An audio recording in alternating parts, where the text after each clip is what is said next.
Bible in a year, making it easier to understand. And Moses said, "You have been wandering around this mountain long enough. It's time to move." Welcome back, Bible in a Year family. Day 71, and we just closed the book of Numbers yesterday. Today, we're starting Deuteronomy. And if you think Deuteronomy is just a boring repeat of old laws, you are in for a shock. Deuteronomy means second law, but it's not just a legal rerun. It's Moses's farewell sermon. The man is 120 years old, standing on the edge of the promised land, and he knows he's not going in. So he gathers the entire nation and delivers the most important speech of his life. It's part history lesson, part pep talk, part warning, and all heart. And today we're reading Deuteronomy 1 through 3:20.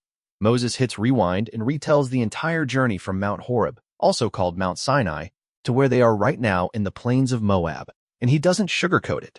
He talks about the victories, the failures, the rebellion, and the consequences. This is Moses' director's commentary on the Exodus. So John, let's set the scene. Where are we and when is this happening? Deuteronomy 1 verse 3. In the 40th year, on the first day of the 11th month, Moses proclaimed to the Israelites all that the Lord had commanded him concerning them. It's been 40 years since they left Egypt. An entire generation has died in the wilderness. The people standing in front of Moses are the second generation, the children of the ones who left Egypt. Most of them weren't even born when the Red Sea parted. And Moses knows this is his last chance to pass the torch. He's not going to cross the Jordan. God already told him that back in Numbers 20 when he struck the rock instead of speaking to it.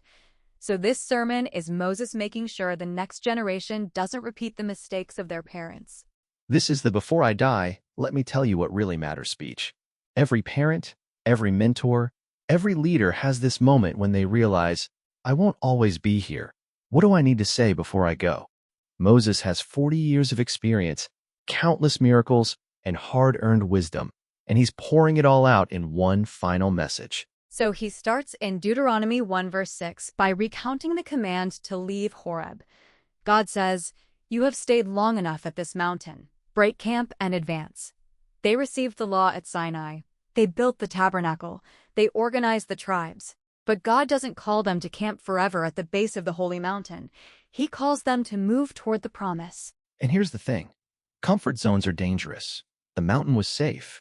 It was holy. God's presence was there. But staying at the mountain wasn't the plan. The promised land was the plan. And sometimes God has to say, you've been here long enough. It's time to go. How many of us are camped at our own personal Mount Horeb? It's comfortable. It's familiar. We've experienced God there. But he's saying, move. The promise is ahead, not behind. Don't worship the place of encounter. Follow me to the place of inheritance. Then Moses talks about appointing leaders and judges in verses 9 to 18. He says, I can't carry you all by myself. Choose wise, understanding, and experienced leaders from each tribe. And here's what's brilliant. He delegates authority, but doesn't delegate responsibility. He tells the judges, hear the disputes between your people and judge fairly. Do not show partiality. Do not be afraid of anyone, for judgment belongs to God. So this is where the leadership structure gets formalized? Exactly. Moses learned this lesson back in Exodus 18 when his father-in-law Jethro told him, dude, you're going to burn out. You need help. Moses is reminding this new generation, leadership isn't a one-man show. It's a team effort, and every leader answers to God. And then we get to the hard part, verses 19 to 46. Moses retells the story of the spies and the rebellion at Kadesh Barnea. This is the moment that defined an entire generation, and not in a good way. Deuteronomy 1 verse 21. Moses says, see, the Lord your God has given you the land. Go up and take possession of it as the Lord, the God of your ancestors, told you. Do not be afraid. Do not be discouraged. Clear command. Explicit promise. Zero ambiguity. And the people respond with, let's send spies first to scout out the land and bring back a report. Moses agrees.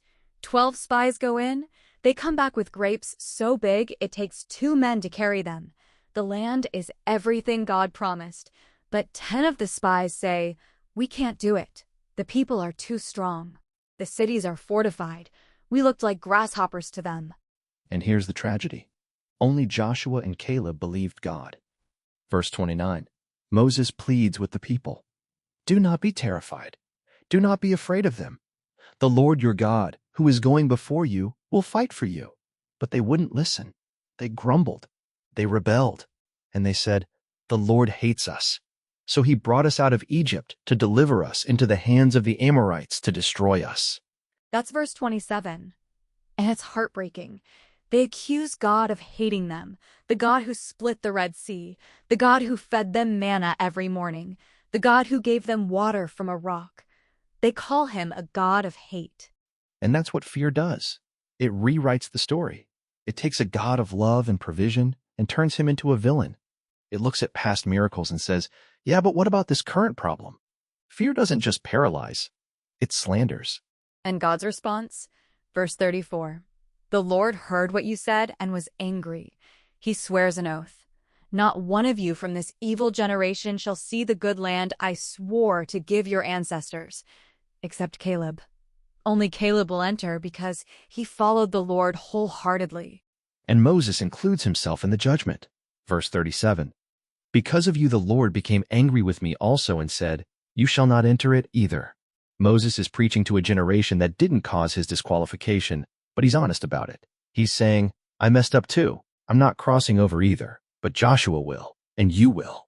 Then the people panic and try to fix it by going to battle without God's blessing. Verse 43.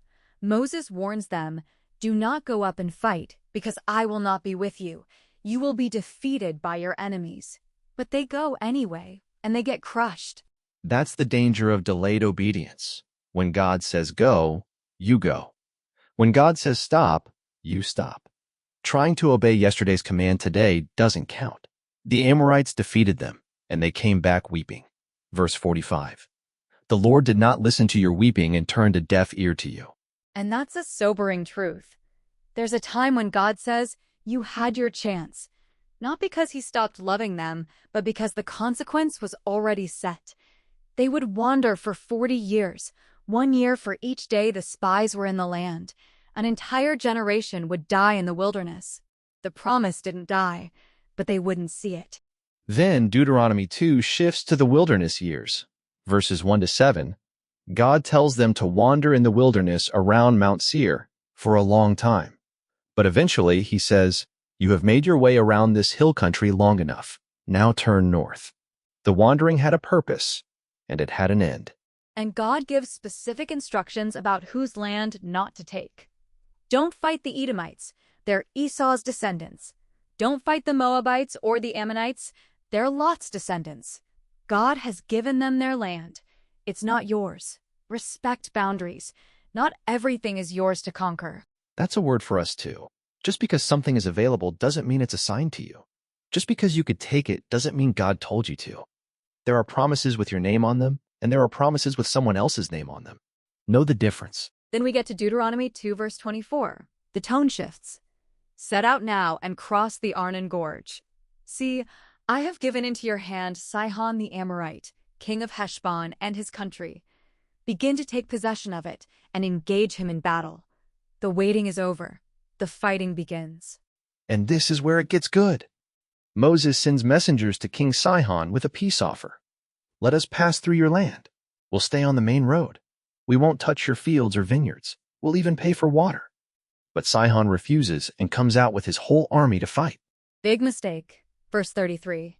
The Lord our God delivered him over to us, and we struck him down, together with his sons and his whole army. Total victory. They captured every town. Complete conquest. And verse 36. Not one town was too strong for us. The Lord our God gave us all of them.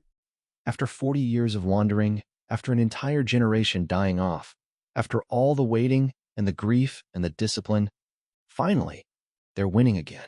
And it's not because they got stronger. It's because God said, now is the time. Then Deuteronomy 3 verses 1 to 11 tells the story of Og, king of Bashan. This guy was a giant. Literally. His bed was 13 feet long and 6 feet wide. But verse 3, the Lord our God also gave into our hands Og, king of Bashan, and all his army. 60 fortified cities. all conquered. The giant fell. And that's the message Moses is preaching to this new generation. And we're back. All right, John, before the break, we covered Moses' massive history lesson, the journey from Horeb to the edge of the Promised Land, the rebellion at Kadesh Barnea, 40 years of wandering, and finally, victories over Sihon and Og. Now let's talk about why Moses is retelling all of this. Here's the key. Deuteronomy isn't just a history book, it's a sermon. And the whole point of retelling the story is to shape the future. Moses is saying, remember where you came from. Remember what God did. Remember what rebellion cost. And don't repeat the mistakes of your parents. That's the modern mirror right there. We live in a culture that says, forget the past, move on, don't dwell on it. But Moses says the opposite. He says, remember the past, study it, learn from it, let it shape how you move forward. Because if you forget the past, you're doomed to repeat it. The first generation forgot that God parted the Red Sea. So when they faced giants, they panicked. They forgot God's power, so they doubted his promise. And it cost them everything. And Moses doesn't want that to happen again. So he's intentionally retelling the story, the good, the bad, and the ugly. He talks about the miracles and the failures. He praises Caleb and Joshua, but he also calls out the rebellion. He's not airbrushing history. He's being brutally honest. And there's something powerful about that. In Deuteronomy 1, verse 30, Moses says, the Lord your God who is going before you will fight for you, as he did for you in Egypt, before your very eyes. He's anchoring future faith in past proof. He's saying, you've seen what God can do. Don't act like you haven't. And that's a word for us. When you're facing something hard, don't ignore your history with God. Go back and remember. Remember the time he provided when you had nothing. Remember the door he opened when everything was closed. Remember the healing. Remember the breakthrough. Let your past victories fuel your present faith. Preach. And here's another modern mirror, the danger of majority opinion over God's voice. 10 spies said, we can't do it. 2 spies said, we can. The majority was loud, convincing, and wrong. And the whole nation followed the majority into 40 years of consequence. So what's the lesson there? Truth isn't determined by votes. Just because everyone believes something doesn't make it true. Just because the whole crowd is running one direction doesn't mean that's where God is leading. Joshua and Caleb stood alone, and they were the only ones from that generation who entered the Promised Land. And that takes courage. It's easier to go with the crowd. It's safer to blend in. But sometimes God calls you to be the lone voice saying, I believe God. I trust his promise. I'm going forward even if I go alone. And let's talk about fear. Because the root of the rebellion wasn't unbelief. It was fear. The people saw the giants and said, we can't. They saw the fortified cities and said, it's impossible. They looked at the obstacles and forgot to look at God. Deuteronomy 1 verse 29. Moses says, do not be terrified. Do not be afraid of them. And then he gives the reason in verse 30. The Lord your God, who is going before you, will fight for you. The antidote to fear is remembering who goes before you. And that phrase, going before you, that's everything. God doesn't send you into battle and watch from a distance. He goes ahead of you. He scouts the territory. He clears the path. He engages the enemy first. You're not stepping into the unknown. You're stepping into the space where God already is. And for anyone listening who feels like they're facing giants right now, maybe it's a financial giant, a relational giant, a health giant, a fear giant, Moses' message is this. God is going before you. He's already in the battle. Your job is not to defeat the giant. Your job is to trust the God who does. Yes. And let's talk about delayed obedience. Because after the people refused to go up and take the land, they tried to reverse course. They said, we have sinned. We will go up and fight, as the Lord our God commanded us. Sounds good, right? Except God said, no, don't go. I'm not with you. But they went anyway. Verse 43. You rebelled against the Lord's command, and in your arrogance you marched up into the hill country. And they got destroyed. Delayed obedience is disobedience. You can't ignore God's command and then try to obey it later on your own terms. Obedience has a timing component. When God says go, you go. When God says wait, you wait. When God says stop, you stop. You can't pick and choose. And the reason they went anyway was pride. Verse 43 says they acted in arrogance.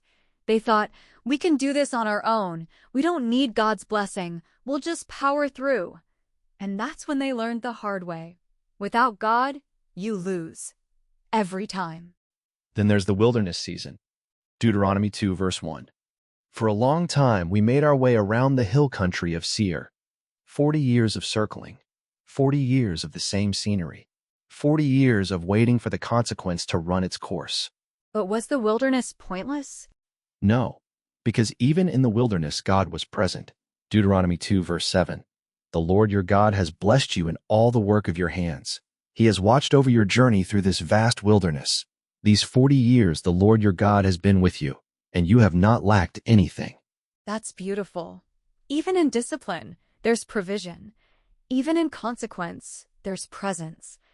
God didn't abandon them in the wilderness. He walked with them. He provided for them. Their clothes didn't wear out. Their feet didn't swell. He sustained them even when they were living out the result of their rebellion. And that's grace.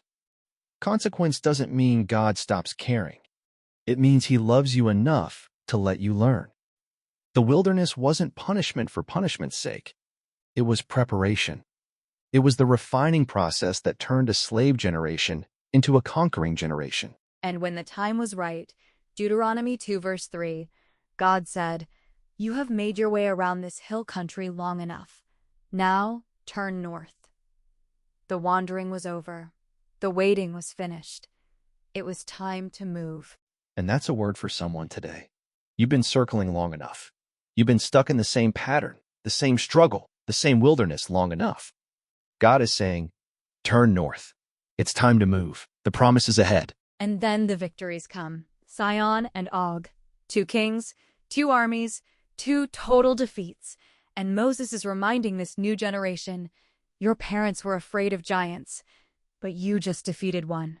His name was Og, and his bed was 13 feet long, and God handed him over to you. Deuteronomy 3 verse 2. God said to Moses, do not be afraid of him, for I have delivered him into your hands. Past tense. Before the battle even started, the victory was already decided. God doesn't send you to fight battles He hasn't already won. And that's the shift from the first generation to the second generation. The first generation saw giants and said, we can't. The second generation saw a giant and said, God can. Same obstacles, different faith, different outcome. And Moses is standing there, 120 years old, looking at this new generation, and he's pouring everything he's learned into them. He's saying, I won't be with you when you cross the Jordan, but God will. And if you trust Him, you'll see things I never got to see. After the break, we'll unpack the hidden gem, give you the text message summary, and close out with prayer. Don't go anywhere. You're going to love this next part. Final segment, and we're closing out day 71 with a hidden gem, the text message summary, and a prayer. Stephanie, what's our word today?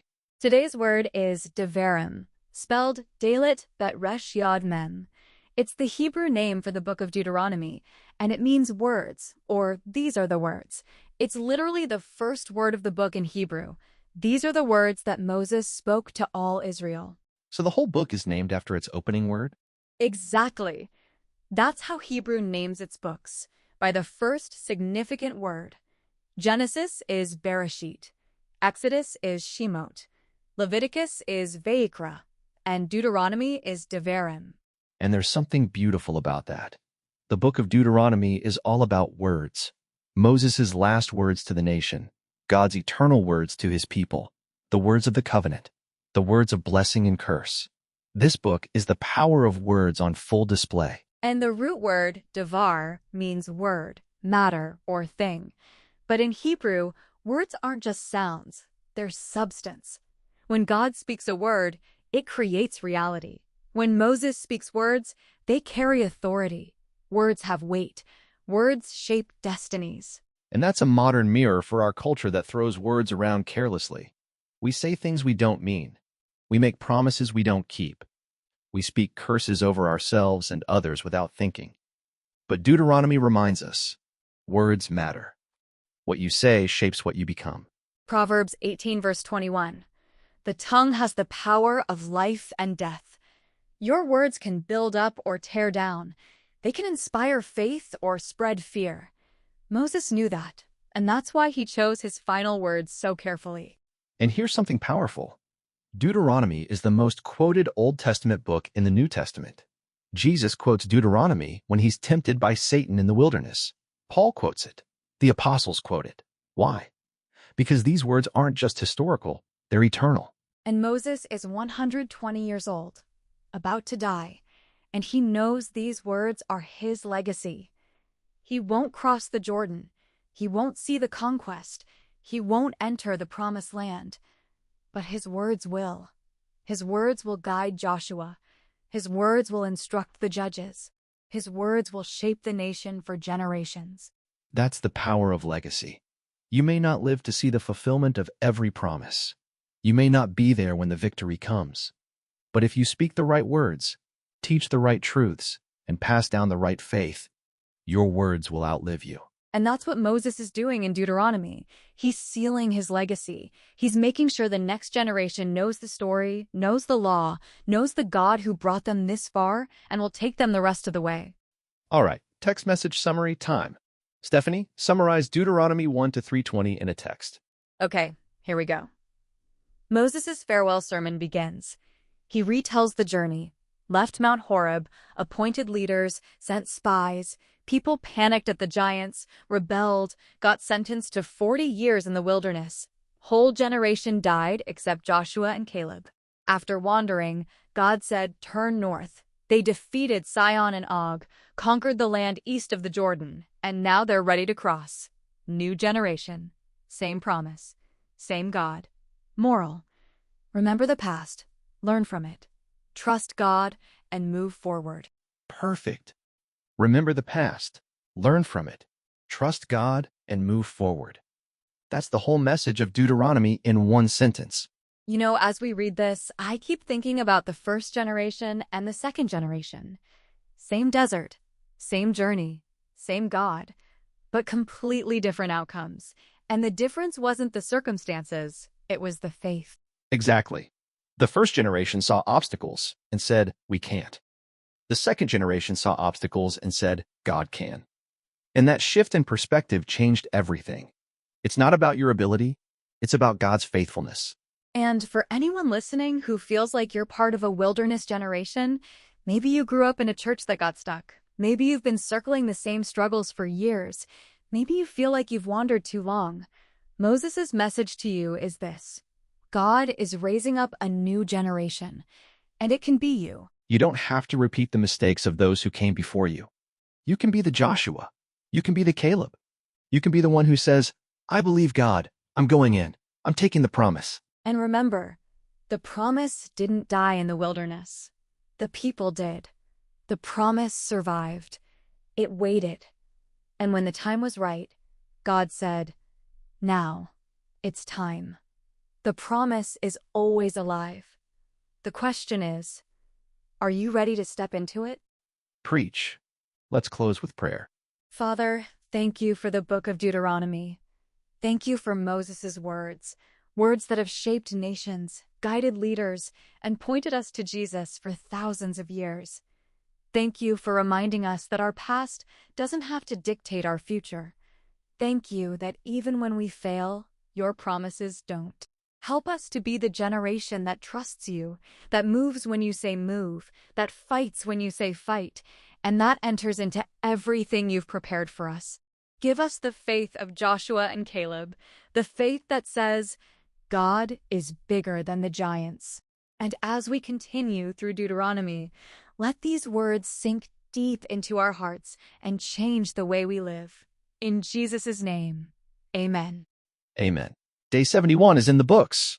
Tomorrow we're continuing Deuteronomy with chapters 3 through 5, and we're getting the 10 Commandments all over again. You won't want to miss it. Thank you for being with us today. Like, share, subscribe, and drop a comment. What's one thing from today's reading that hit you? We'd love to hear from you. Making the Bible easier to understand, one day at a time. We'll see you tomorrow. Deeper Dive family.